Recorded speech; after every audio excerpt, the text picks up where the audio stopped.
Well,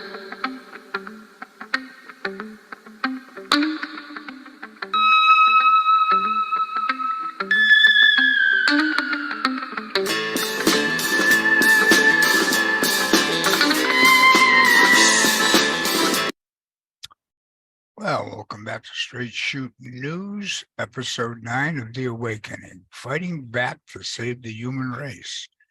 In Segment 2, we're going to cover more of the committee hearings for you. And we saw some of the media express concerns, how they felt that they were important, but here we have just a few more segments of serious concerns.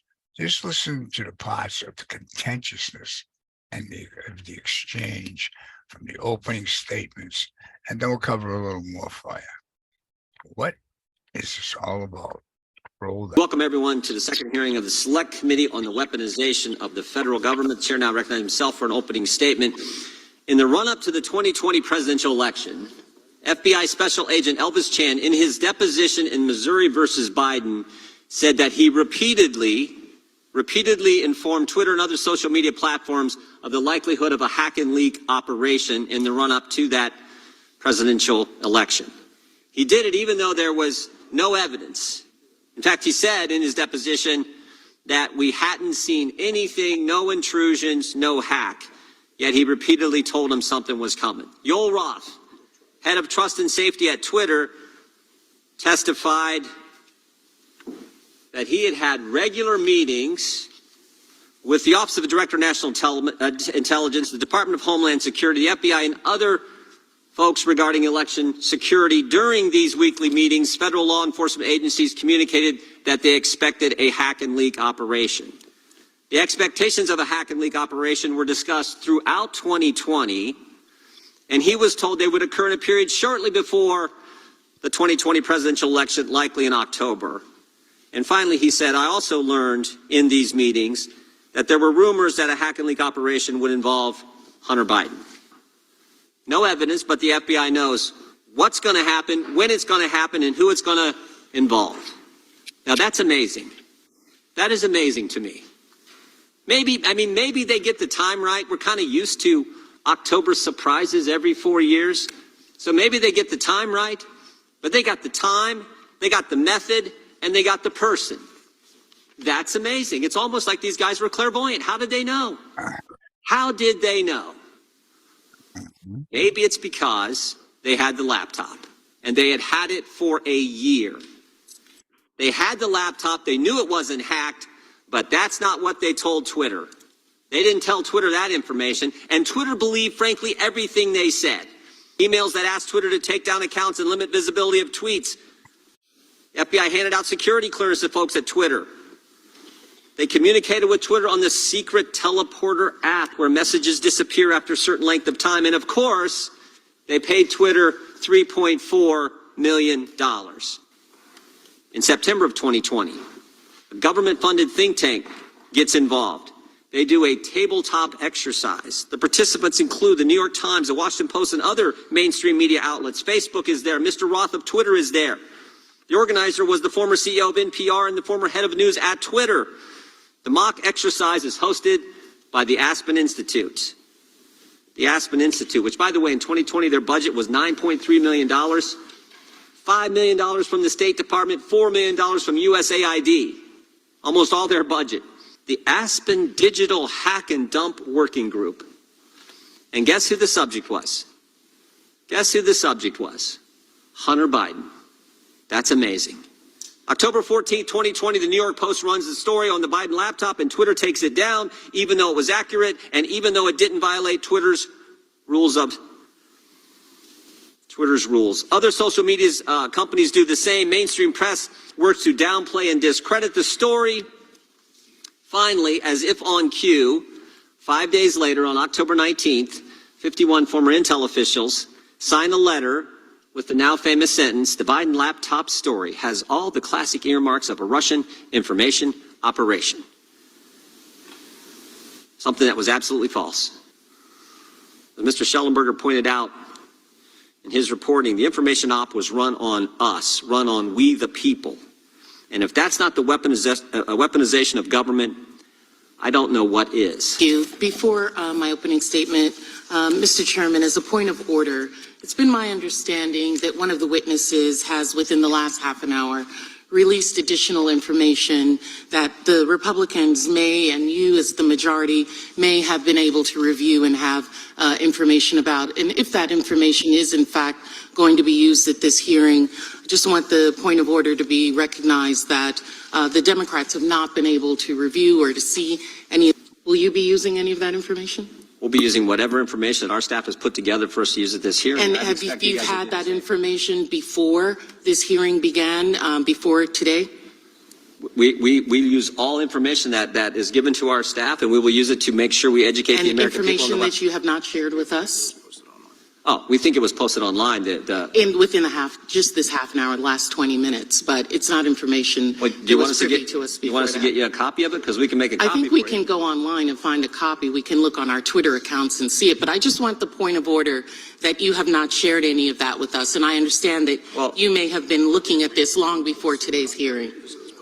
We obtained it at the same time frame that was posted online. Before we continue, is one of your colleagues trying to speak to me? Or I think this was a conversation between you and me. I was speaking to a parliamentarian, if you don't mind. Oh, okay. 3 weeks ago, House Oversight had this hearing with actual Twitter executives who had actual firsthand knowledge about what happened in 2020.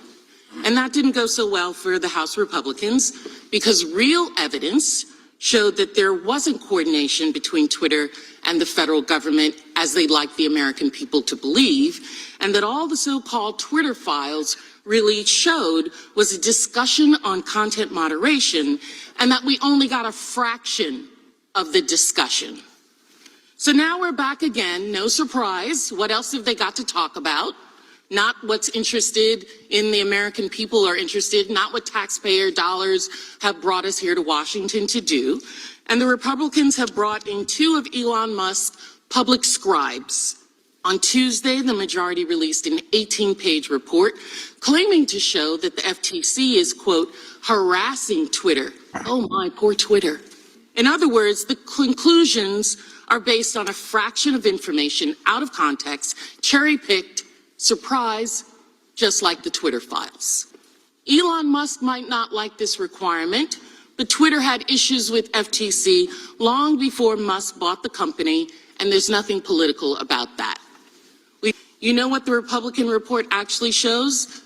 2 conclusions. First, the FTC has extraordinarily serious concerns about Twitter's handling of consumers' data, and that there's something going on between congressional Republicans and Elon Musk. Oh, here she is, Epstein's enabler. She's covering up for something. She's going to attack these poor reporters. She's going to attack Twitter. She's going to attack Musk. So, I mean, doesn't this sound more like the attack of an agent of police state, like Dan Bongino explained about one, than an information search, looking for information to protect the American people? I mean, it does make sense that Democrats are covering up for Joe and Hunter Biden by attacking, liberal reporters and Musk. But what else are they covering up? I mean, because I think Jordan laid it up pretty good. I mean, these people clairvoyant. They have a crystal ball. They had the laptop and they knew the content. And this Aspen Institute, listen to that part again, because we're paying for these people to divert from the facts, supply misinformation. Then we got to have that Russia thing. How's that going to work out? How's World War III going to work out? Instead of getting along with Russia like we could have under Trump, no. We've got World War III on the brink. And don't anybody kid you. It could go that way very, very easily. So they're doing an information run on we the people. That's why the FTC is actually investigating Elon. And the funny part I got a kick out of there was the Democrats don't have staff. They don't have access to online access to Twitter or the information that came out. Sounds like they weren't prepared, and she was upset about it. You know, actual collection of official data. Now think about this too. What she said about how the official people from Twitter went there. They're ex-government officials. Look at their background. It's like listening to Jamie Dimon saying, oh, it's unfortunate being investigated, but we got some great people working for us. They used to work for the DOJ. What, me worry? Seriously. But yeah, here's some more. Listen to this contentiousness and arrogance, because it didn't stop there. Roll this. When I say that you have called before you two witnesses who pose a direct threat to people who oppose them. It's funny when people have to go through that. Exactly. This is unacceptable. I'm ready for it. I don't know if a lot of other people are. But just as it was unacceptable for Kevin McCarthy to provide 41,000 hours of sensitive security footage to a biased talking head in an effort to rewrite what happened on January 6th. This is a new Republican playbook, apparently. Risk American safety and security to score political points. The gentlelady's words should be struck. We do not accuse witnesses of threatening others. That is out of line and outside the rules of this committee. And I can have an opinion. You don't get to determine what's struck down. Well, you do get an opening statement, and it's and about, so let me about finish. over. The committee will suspend it. Wow. We know this is because at the first hearing, the chairman claimed that big government and big tech colluded to shape and mold the narrative and suppress information and censor Americans. This is a false narrative. We're engaging in false narratives here, and we are going to tell the truth. I yield. I would just point out the consent decree was in our report.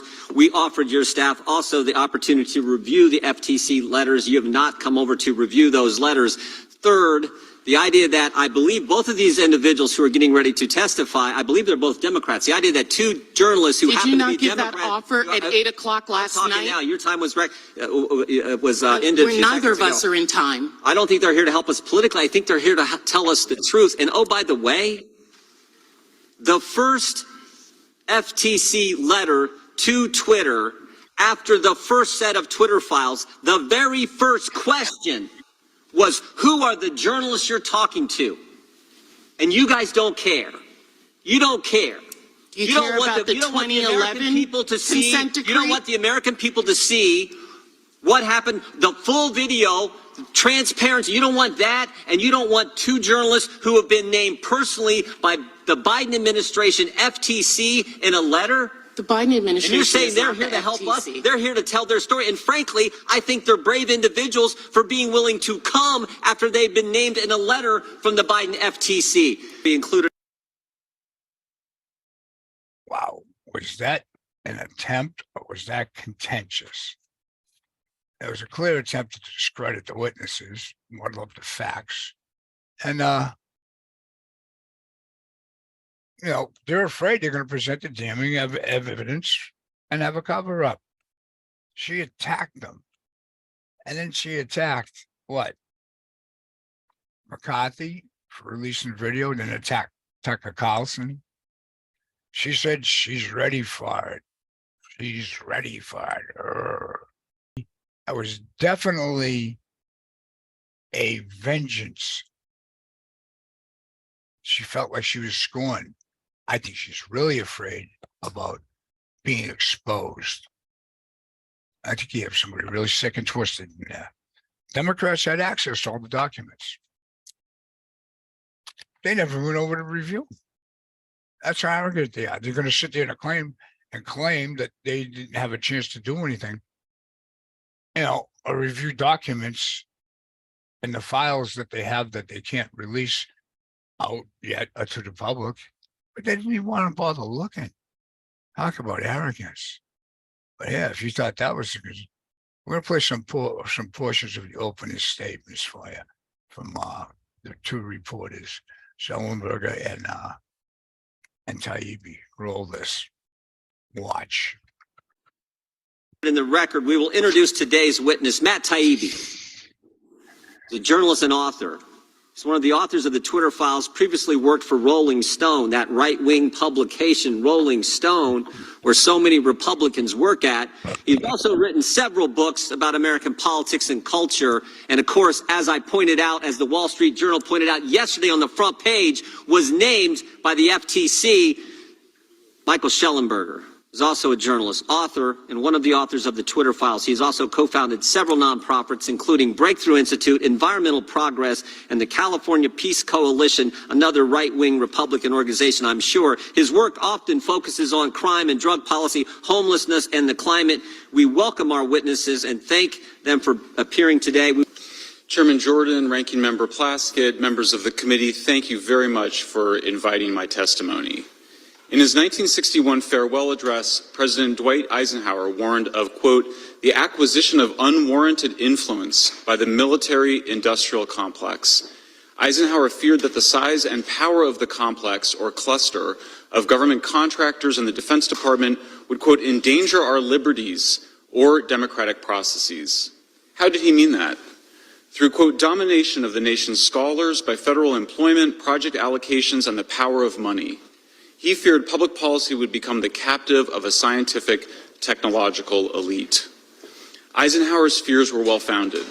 Today, American taxpayers are unwittingly financing the growth and power of a censorship industrial complex run by America's scientific and technological elite, which endangers our liberties and democracy. I'm grateful for this opportunity to offer this testimony and sound the alarm over the shocking and disturbing emergence of state-sponsored censorship in the United States of America. Moreover, we know that the U.S. government has funded organizations that pressure advertisers to boycott news media organizations and social media platforms that refuse to censor and/or spread disinformation, including alleged conspiracy theories. The Stanford Internet Observatory, the University of Washington, the Atlantic Council's Digital Forensic Research Lab, and Graphica have all inadequately disclosed ties to the Department of Defense, the CIA, and other intelligence agencies. They work with multiple U.S. government agencies to institutionalize censorship research and advocacy within dozens of other universities and think tanks. It is important to understand how these groups function. They are not publicly engaging with their opponents in an open exchange of ideas. They aren't asking for a national debate over the limits of the First Amendment. Rather, they are creating blacklists of disfavored people and then pressuring, cajoling, and demanding that social media platforms censor, de-amplify, and even ban the people on those lists. My name is Matt Taibbi. I've been a reporter for 30 years and a staunch advocate of the First Amendment. Much of that time was spent at Rolling Stone magazine. Ranking Member Plaskett, I'm not a so-called journalist. I've won the National Magazine Award, the I.F. Stone Award for Independent Journalism, and I've written 10 books, including 4 New York Times bestsellers. I'm now the editor of the online magazine Racket on the independent platform Substack. I'm here today because of a series of events that began late last year when I received a note from a source online. It read, "Are you interested in doing a deep dive into what censorship and manipulation was going on at Twitter?" A week later, the first of what became known as the Twitter Files reports came out. To say these attracted intense public interest would be an understatement. My computer looked like a Vegas slot machine as just the first tweet about the blockage of the Hunter Biden laptop story registered 143 million impressions and 30 million engagements. But it wasn't until a week after the first report, after Michael Schellenberger, Barry Weiss, and other researchers joined the search of the files, that we started to grasp the significance of this story. The original promise of the internet was that it might democratize the exchange of information globally. A free internet would overwhelm all attempts to control information flow, its very existence a threat to anti-democratic forms of government everywhere. What we found in the files was a sweeping effort to reverse that promise and use machine learning and other tools to turn the internet into an instrument of censorship and social control. Unfortunately, our own government appears to be playing a lead role. We saw the first hints in communications between Twitter executives before the 2020 election, when we read things like "flagged by DHS" or "please see attached report from FBI for potential misinformation." This would be attached to an Excel spreadsheet with a long list of names whose accounts were often suspended shortly after. Again, Ranking Member Plaskett, I would note that the evidence of Twitter government relationship includes lists of tens of thousands of names on both the left and right. The people affected include Trump supporters, but also left-leaning sites like Consortium and Truthout, the leftist South American channel Telesur, the Yellow Vest movement. That, in fact, is a key point of the Twitter files, that it's neither a left nor right issue. Following the trail of communications between Twitter and the federal government across tens of thousands of emails led to a series of revelations. Mr. Chairman, we summarized and submitted them to the committee in the form of a new Twitter files thread, which was also released to the public this morning. We learned Twitter, Facebook, Google, and other companies developed a formal system for taking in moderation requests from every corner of government, from the FBI, the DHS, the HHS, DOD, the Global Engagement Center at State, even the CIA.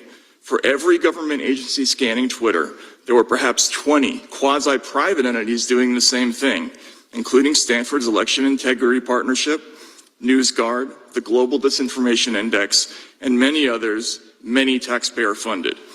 A focus of this fast-growing network, as Mike noted, is making lists of people whose opinions, beliefs, associations, or sympathies are deemed misinformation, disinformation, or malinformation. That last term is just a euphemism for true but inconvenient. Undeniably, the making of such lists is a form of digital McCarthyism.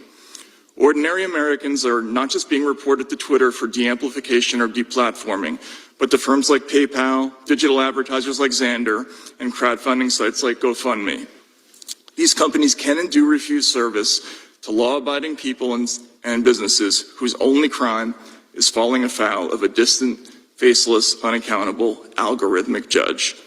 As someone who grew up a traditional ACLU liberal, this mechanism for punishment and deprivation without due process is horrifying. Louise. Are you horrified yet?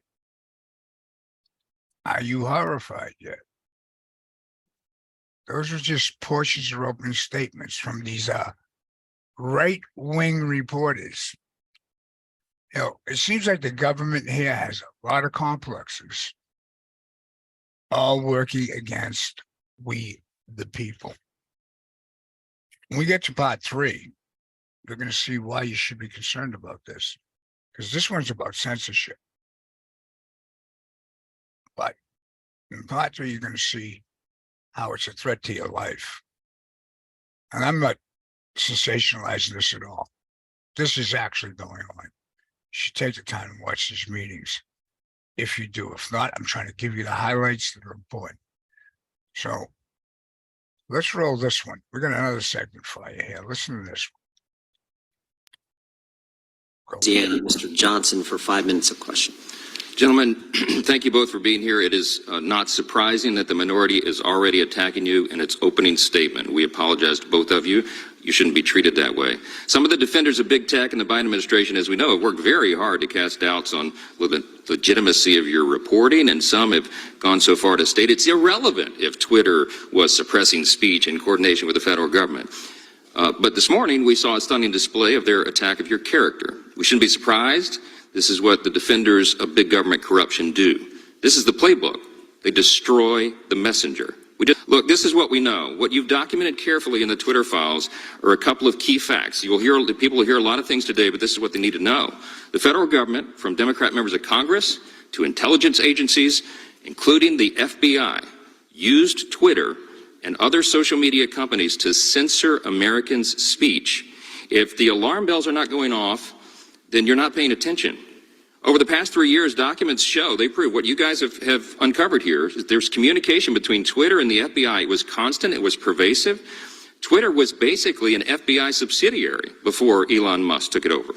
The Twitter files revealed that by 2020, Twitter was engaged in open information sharing with the intelligence community, and now we know there were many intelligence agencies apparently involved in this.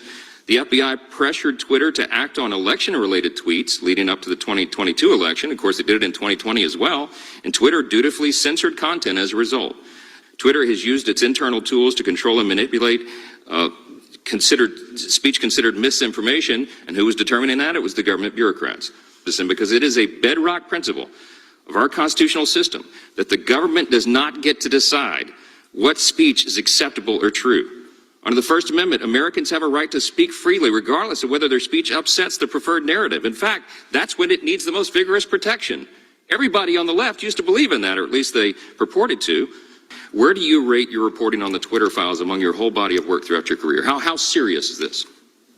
Well, first of all, Mr. Congressman, thank you for the question. I would say, I spent 10 years covering the aftermath of the 2008 financial crisis. That was obviously a very serious issue, but this Twitter file story and what we're looking at now and what we're investigating now, I don't think there's any comparison. This is by far the most serious thing that I've ever looked at, and it's certainly the most grave story that I've ever worked on personally. I would like to echo what Matt just said. I've never worked on an issue where so frequently while doing it, I just had chills go up my spine because of what I was seeing happening. I never thought in my own country that freedom of speech would be threatened in this way, and it's just frightening when you get into it. The most recent, our most recent discoveries, I think you understand the process, is that we first raised a bunch of concerns around the way Twitter pre-Elon Musk was censoring people and creating blacklists. Very quickly, we discovered that we had FBI agents basically and other government officials, demanding that Twitter take certain actions. We now know that the Department of Homeland Services, which has had, what's that? Security, sorry. Department of Homeland Security, had to try to create a disinformation board. That went away after public backlash, but we now realize that they have this other enterprise and they've been building out basically mechanisms to proliferate a censorship industrial complex around the country to censor on a whole range of issues. And so you've seen this censorship industry go from, well, we're just fighting ISIS, to, well, we're just fighting Russian disinformation bots, to, well, now we need to fight domestic misinformation, which is just saying we need to fight against people who are saying things we disagree with online. That's all that means. And it's not a slippery slope. It's an immediate leap into a terrifying mechanism that we only see in totalitarian societies of attempting to gain control over what the social media platforms are allowing. And so, for me, it starts at DHS, but we basically see almost every government agency involved in this. It's frightening. Yep, it's frightening. But do you understand the seriousness of all this now? That's why we played you that segment.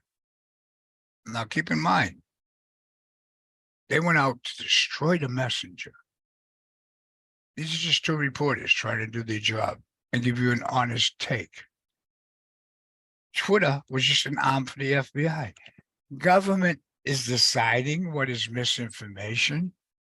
Boy, these people in government just violated all their oaths. Everybody in law enforcement who's taken part of this has violated their oath, which is a criminal action. It's not just a dismissal. These people need to be prosecuted. But they're not going to be prosecuted by the same people who are violating their oaths. But yeah, let's we have another one. This was 2 hours. And what is clearly the members of Congress attempting to expose the facts about government integrity. But strangely enough, the Democrats are covering up the whole matter. This is not the Democratic Party. And it was not what the Democratic Party was once all about. But we're going to play you a couple more segments that we feel you really needed to see if you don't have a chance to watch the whole 2 hours. All right, roll this one. The government agency involved in this. It's frightening amount of time. I yield back. May I respond? The truth is that social media companies are unregulated monoliths. They pose danger to individuals. They allow posts that bring harm, and that's the bottom line. The other side will not tell you. I yield back the balance of my time.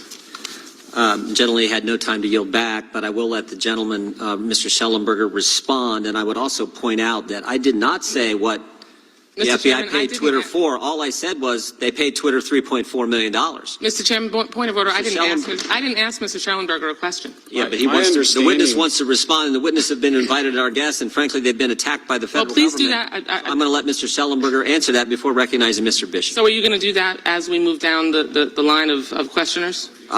The gentlelady has not been recognized. You had your 5 minutes, and frankly, I think that's at the discretion of the chair. Mr. Schellenberger, you can respond briefly. I'll be brief, which is that my understanding from those files is that Twitter had decided not to take that money until recently. So if you read that email, what Stasha, I believe, the person that sent it, is saying is that they started taking money after previously not taking it. And I believe that the reason that they had not taken it earlier was because they did not want that financial conflict clouding their relationship. Mr. Chairman, the money is payment under federal law so that they The can gentleman from recoup North costs Carolina, Mr. Bishop, is for recognized for 5 material minutes. that they've been asked. I thank the gentleman. That's the bottom line. Mr. Taibbi, would you care to, I'm down here on this end, sir. Would you care to respond to the attack on your ethics?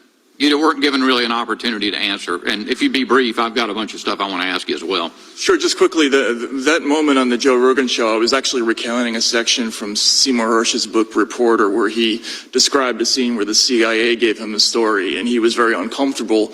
He said that I, who had always gotten the secrets, was being handed the secrets. Look, again, I've done lots of whistleblower stories. There's always a balancing test that you make when you're given material, and you're always balancing newsworthiness versus the motives of your sources. In this case, the newsworthiness clearly outweighed any other considerations, and I think everybody else who worked on the project agreed. Doesn't it seem like any reporter who breaks a blockbuster story is going to get attention, and there may be even financial consequences that follow? It seems like as surely as the night follows the day, that's the case, right? That is true, although I would like to clear up, some things that have been misrepresented. Not one of us has actually been paid to do any of this work. We've all, traveled on our own. We've hired our personnel on our own, and I've just hired a pretty large team to investigate this issue out of my own pocket. The fact that the attempt comes from the dais across the aisle to smear you, frankly, I think liberals, if I understand that, in your background, you're both good liberals, and you come in, and the Democrats' hostility to what you've undertaken is astonishing to behold, but it's part of the picture we're seeing. In Twitter Files number 15, Mr. Taibbi, you exposed Hamilton 68, a website associated with the German Marshall Fund that purported in a dashboard to identify Russian bot networks and became ubiquitously cited by media to identify media stories or narratives that supposedly flowed from Russia. From Russia! You showed that the front man for Hamilton 68 was Clint Watts, a former FBI agent. At Twitter, the trust and safety executives were ridiculing Hamilton 68 for the ludicrous identifications that it was making, which they could reverse engineer and figure out who those accounts were. And then in Twitter Files number 17, after disclosing Mr. Watts' identity, you disclosed that J.M. Berger is the creator of Hamilton 68. And guess what? He was a federal contractor, right? He was, yes. He denies that he worked on it for the Global Engagement Center, but he was an employee of theirs until about a month before the dashboard's release. Just a month before it, he said, I believe publicly, that the dashboard was the product of 3 years' work. So doesn't it beg sort of the intriguing question whether the creation of this fraudulent Hamilton 68 dashboard was effectively underwritten by government funding? Yes, I think that's a good question. Certainly the German Marshall Fund, which is the NGO that is at the top of the chain in this organization. It's the German Marshall Fund, then the Alliance for Securing Democracy, and then Hamilton 68. They're a federal contractor. They received over $1 million from the Department of Defense. The board of the Alliance for Securing Democracy has a former acting head of the CIA, a former deputy head of the NSA, a former chief of the DHS on it. So I want to make, and the bigger point is hard because the examples sometimes start making it. I want to introduce you to, or introduce the country to somebody else. I think you've mentioned it in one of your writings, Richard Stengel. You know who that is? yes, he's the former, the first head of the Global Engagement I Center. want the American people to hear from him for 30 seconds. Basically, every country creates their own narrative story. And you know, my old job at the State Department was what people used to joke as the chief propagandist job. We haven't talked about propaganda. Propaganda, I'm not against propaganda. Every country does it, and they have to do it to their own population. Every country does it. Every country does propaganda, and they have to do it to their own people, is what Mr. Stingel said. If I understand correctly, he was the head of the Global Engagement Center at its creation, right? He was, and in his book, Information Wars, there are a number of passages where he talks about creating a whole of government solution to the information problem. He hastened to say that he didn't want to create a quote information ministry, but what he was describing roughly approximates that. In the half minute I've got left, he also was associated with Hamilton 68, right?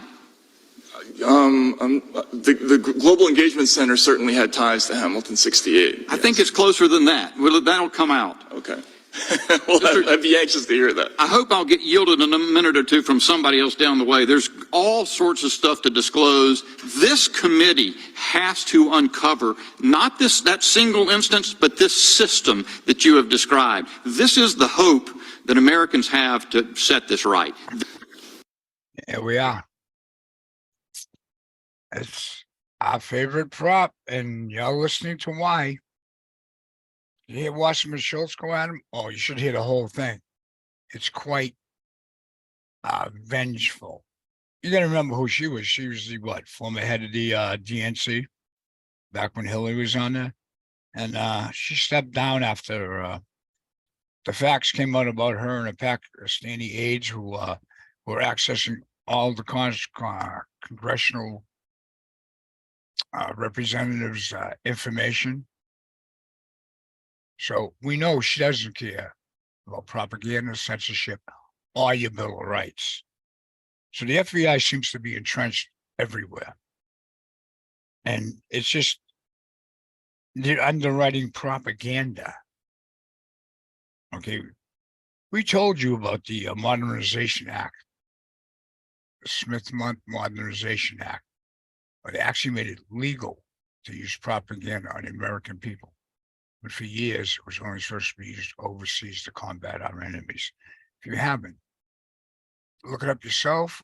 Go back and try to find our old episodes, because the information's in there. None of this is being made up. And then we just heard from what? The Minister of Propaganda from the State Department, or the former minister, no longer works for the State Department. Now he's in these NGOs. I mean, you need to understand the seriousness of the situation. So what we're going to do is we're going to move to the last segment, and this is going to be with Thomas Massey on medical misinformation. He's going to talk to reporters, and I want you to listen closely to what he's saying. There's going to be a lead up into a part 3. So roll this. We live in an information age where malign actors do want to use social media to influence our elections, both big, the ones that you spent a lot of time talking about, and small, like mine. Mr. Congressman, and it should be a bipartisan goal. No, you don't get to ask questions here. Okay. It should be a bipartisan goal to ensure that Americans and only Americans determine the outcome of our elections, not fear-mongering. And I hope that you can actually take this with you, because I honestly hope that you will grapple with this. That it may be possible that if we can take off the tinfoil hat, that there's not a vast conspiracy, but that ordinary folks and national security agencies responsible for our security are trying their best to find a way to make sure that our online discourse doesn't get people hurt or see our democracy undermined. And that the very rights that you think they're trying to undermine, they may be trying to protect. And I yield back. Gentleman yields back. Gentleman from Kentucky, Mr. Massey, is recognized for 5 minutes. I want to talk about the weaponization of the CDC against the American people, and this overlaps with one of the Twitter files, number 13 by my count, actually by Alex Berenson, not one of our 2 witnesses, but I would like your comment on it. A week before Christmas 2020, the vaccines came out. The FDA curated the Pfizer trial results, and then the CDC curated the FDA's opinion. The CDC said in their MMWR, which is never peer-reviewed, they're very proud that it's not peer-reviewed. They treat it like science. It's not science. They said that the vaccine was 92% efficacious for people who had already had COVID. The Pfizer trial data said no such thing. In fact, there was no support for that claim. So I called up the head of the CDC, recorded the conversation, the head in Washington, D.C. I was eagle-eye Massey. They couldn't believe how that statement had made it into their report and that I was absolutely correct. There was no support for it. So I said, how are you going to fix it? You're going to redact it? You're going to change it? What are you going to do? They said, we'll do all of that. I said, great. A month later, it was still on their website. I made some more phone calls. They brought in an old hand, an old fixer, Dr. Shushat. These are her notes of her phone call with me about natural immunity in January when I called them out on it again. These are the entirety of her notes that were obtained in my FOIA from somebody, a third party. I took all of my recordings, released them to Cheryl Atkinson. She blew the whistle on this. A lot of people have forgotten about it. Here's why I find it interesting, and I'm going to tie it into the Twitter files. So that was my complaint.